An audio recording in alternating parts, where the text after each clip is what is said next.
Carabel, cara mia, plena mia, oh ciel. I was in seminar the other day for Canadian television, and a brown girl told me that I had a good voice for radio. And you know what? That's very sweet of her to say, but I don't really get it. I sound and look, not like you know what I look like, a 16-year-old, despite being, in fact, a 20-year-old man. Every part of me is pathetically childish. But you know what? I believed her. She seemed very genuine and she seemed very sweet. And I haven't stopped thinking about that. That was like a few days ago. That was on Monday, and it's Friday. It's Friday night, and that was like Friday afternoon. That was Monday afternoon. And I you know what? That was so kind of her to say. Not a lot of people come around and say, you know what, Frank, you've got a voice, or you've got a face or something that, you know, could appear in some sort of official media. Anyways, finally, we're getting around to the freaking X-Wing. Poe Dameron's X-Wing fighter. Previously, we had Poe's X-Wing, Poe Dameron's X-Wing, Poe's X-Wing fighter, Resistance X-Wing fighter, Resistance X-Wing, all the different types of X-Wings. Honestly, when they're having to come up with a billion different names for this freaking thing, do you think maybe it's because you've released a few too many X-Wings? You think maybe releasing one in 2015, and then one in 2016, and then one in 2018, and then two in 2019 is getting people just a little bit tired of the whole thing, don't you think? Don't you think maybe it's just getting a little bit exhausting? I think it is, personally, you know?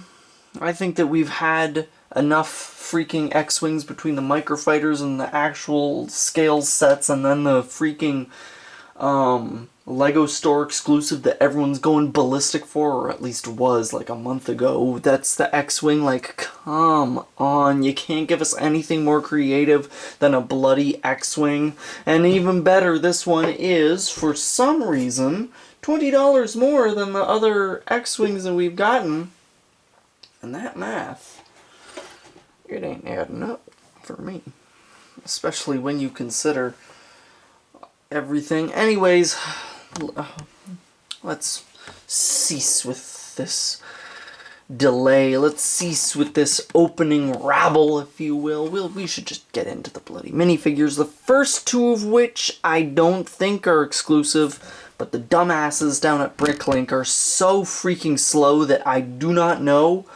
First off, we've got R2-D2 right here, and there was recently a new R2-D2 which was added to the Bricklink Compendium.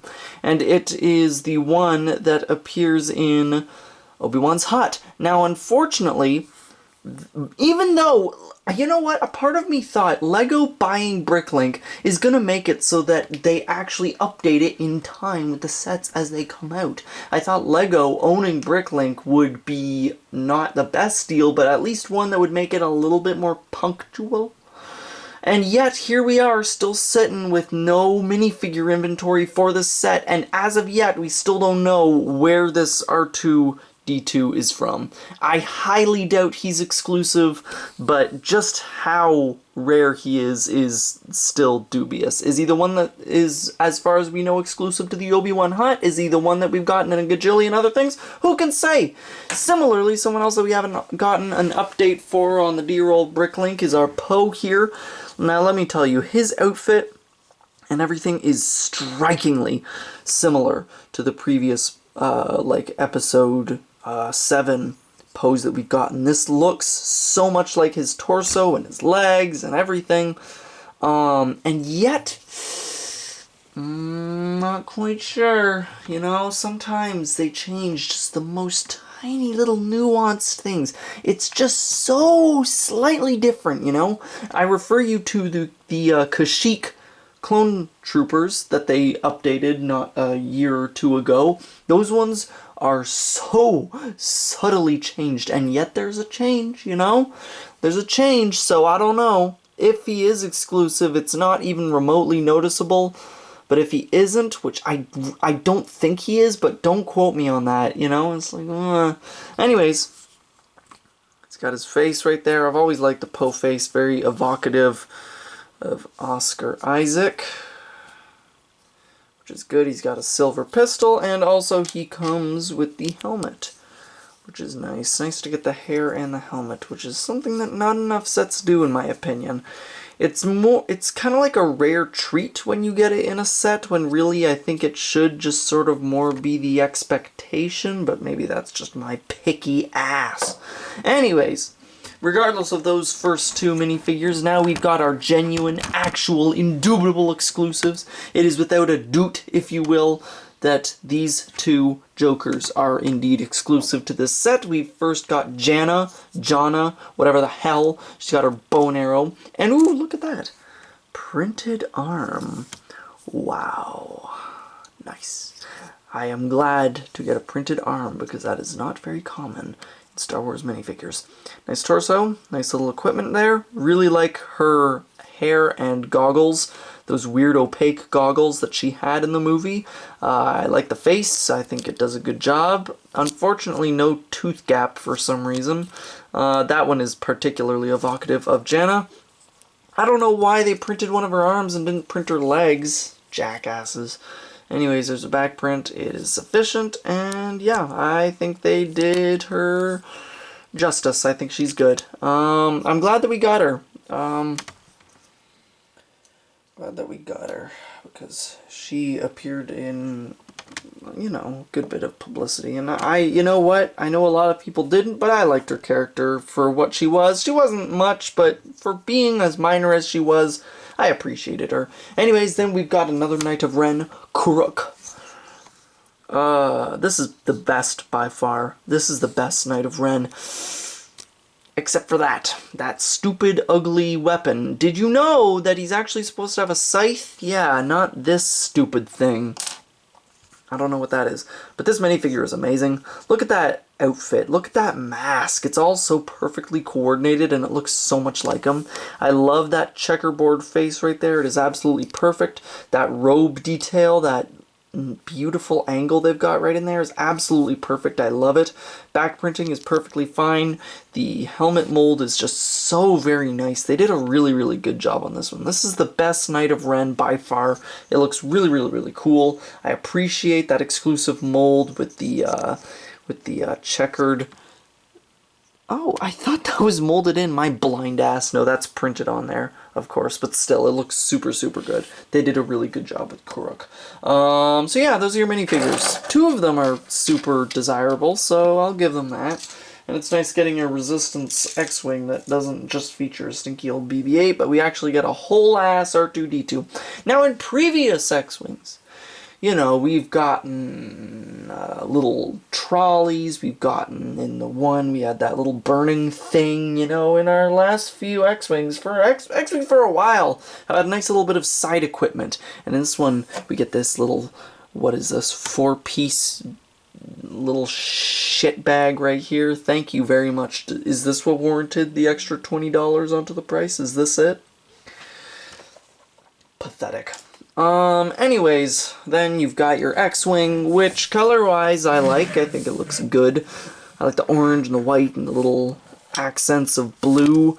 I'll go through this, but you will come to find, as I do, that it is remarkably similar to all the other X-Wings we've gotten for the past few years. The building techniques are the same. The shaping is all the same. The colors are kinda different, but everything else is the same. The play features are the same. The appearance is the same. Same, same, same, same, same. This thing is all the same. At least it didn't have that many stickers. So yeah, as you can see, you've got like the nose up at the front, and you've got the angled pieces that sort of work their way up there, so it looks all nice. Ooh, wow, sticker. On the bottom, you got your one piece of landing gear. Yeah, You got your stud shooters on the sides right there, and then, you know, moving up, you got, as, you know, the orange starts to overtake it, you've got your cockpit, which has got your little control panels in there, another one up there, and then a little joystick, and then the little handle back there for, you know, pose pistol. Then you got the droid socket right there.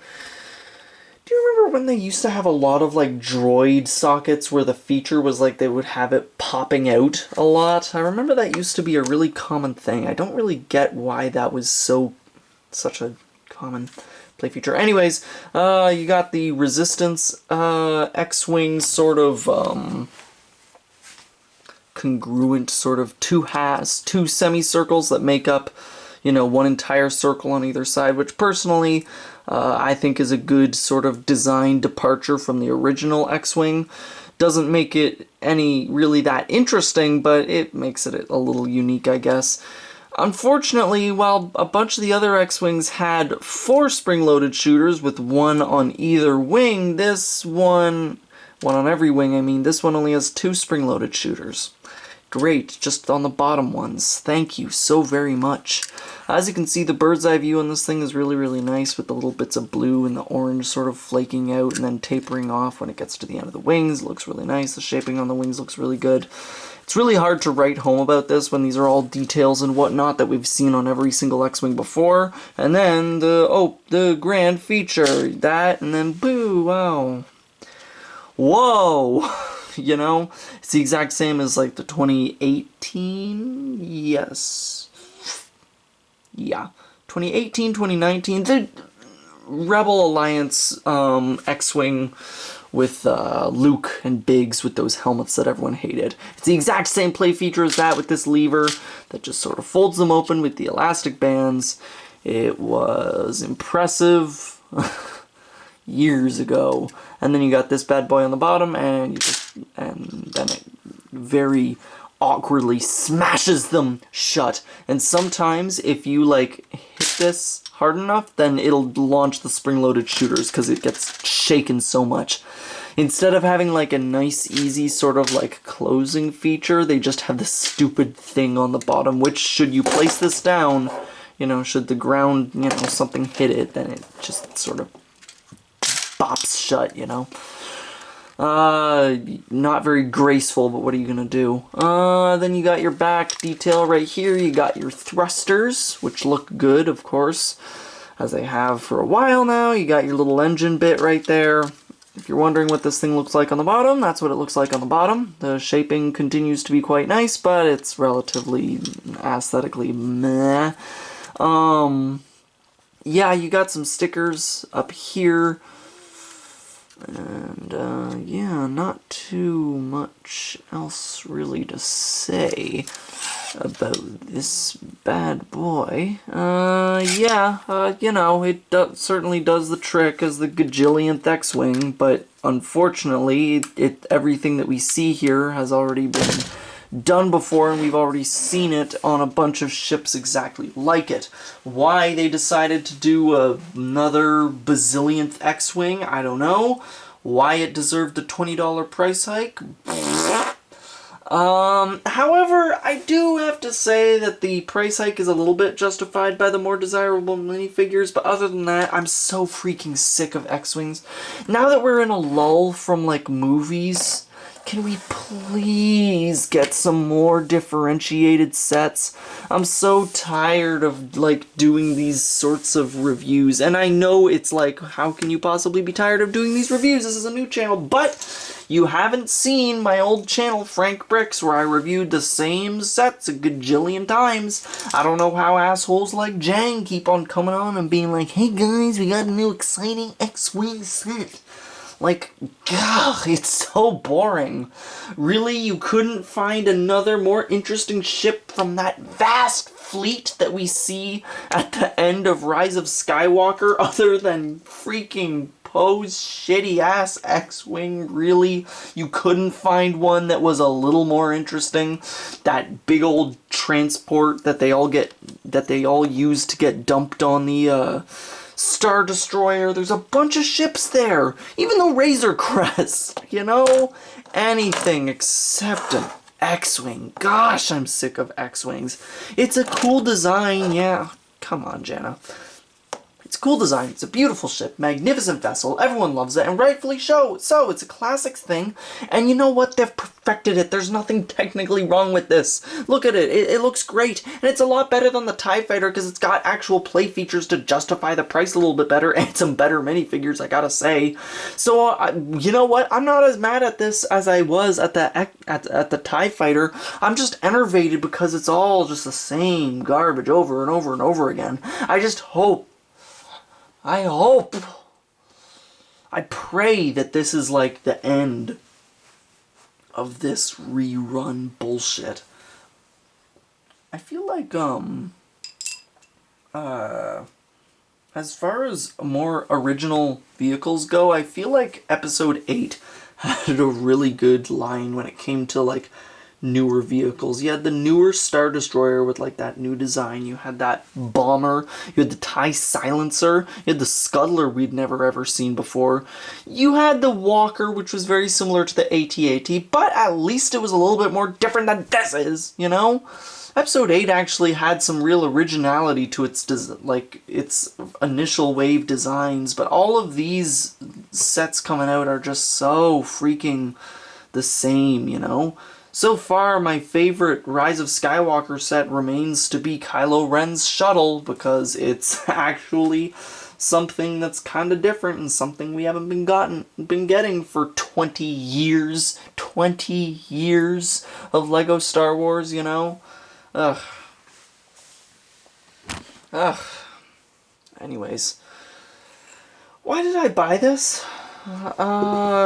You might be asking, you'd be like, Frank, you cantankerous bastard, you crusty Magoo, why in high hell would you buy something that you're gonna be such a bitch about? Well, I guess I wanted the minifigures really badly, and you know what? I'm gonna be honest, the color scheme is kind of nice. It would look good on my shelf. It's got a nice color scheme. What can I say? But ultimately, I don't really recommend it all that much. I think that you would be better off paying $40 going on Bricklink and just buying the minifigures, because do you really need another X-Wing? What can I say? It's what you see is what you get, which is really not something you should be saying for a set of this size, but when we've gotten that many X-Wings, it gets real predictable, you know? Oh... That's it. That's all I've got to say about this one. Oh dear. I have got to go to bed.